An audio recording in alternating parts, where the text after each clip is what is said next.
Hello there, Rabbi. How are you doing today? It's a sad day, Joe. It's discouraging. Well, the news out of the Middle East continues to shock and awe us all. My neighborhood is a mix of different cultures. We have different ethnic groups, we have different religions.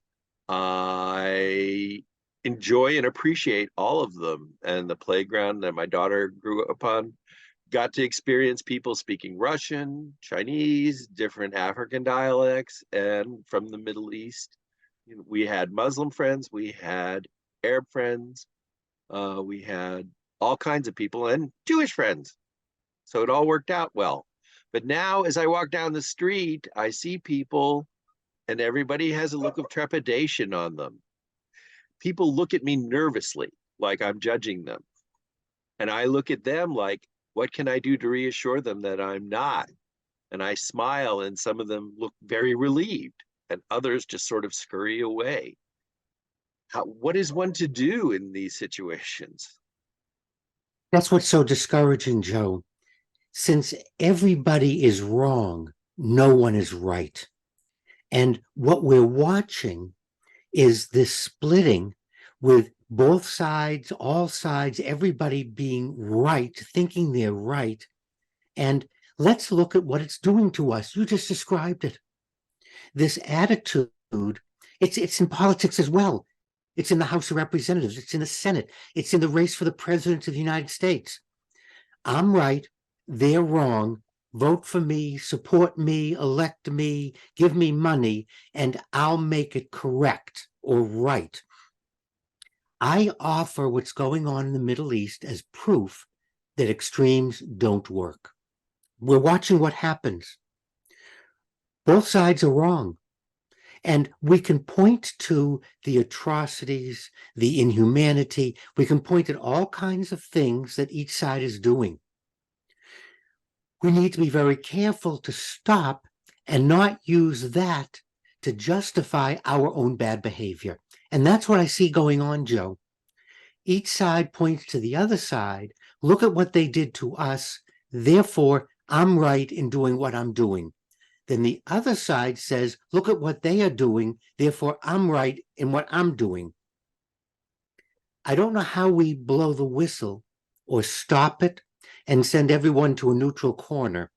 However, in our neighborhoods, we can do that. So let's put aside for a moment trying to solve the Mideast crisis, the Mideast problem, and look at each other. As Americans, living here in Northern Virginia, how is this affecting me? You just described it. We're afraid of each other. We cross the street because we're afraid to be on the same side of the street. This is meshugadach. We need to stop it locally. And we need to be able to talk to each other. And my solution, if you will, is it's not working.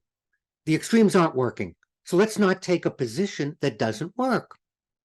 Let's agree that things are out of control and a mess, and we're still friends.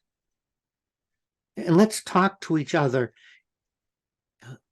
as human beings created in the image of God. So, to be clear, you're not suggesting that people shouldn't protest or make their opinions heard, just that we try and find a way to do it in a way that communicates the idea without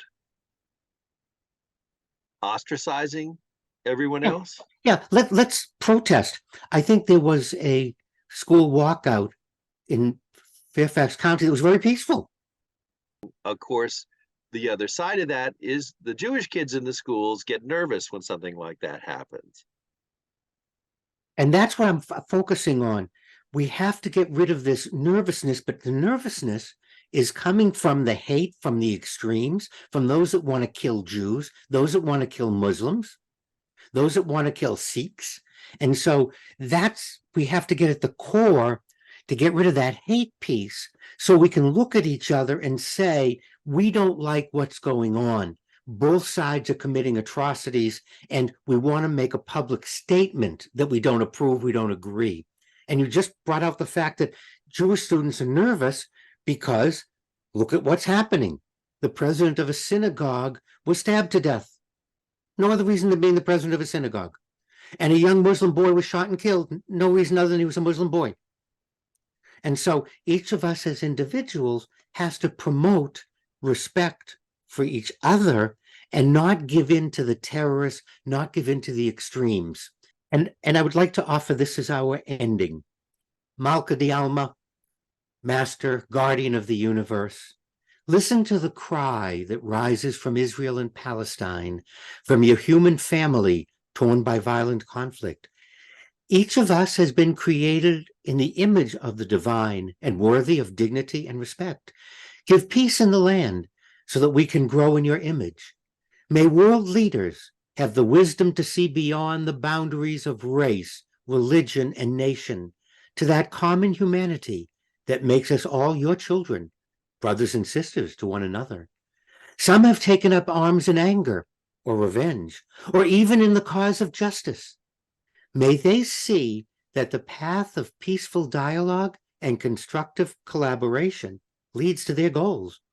The innocent who live in the shadow of war and terror, especially those frightened children, need shelter, hope, and strength that only we can give them. Rabbanu Shalom, Guardian of the Universe, spread your wings of healing over the victims of cruelty and open wide your arms and enfold them all in the embrace of your compassion and healing. The need is great and the hour is short. Amen. Amen.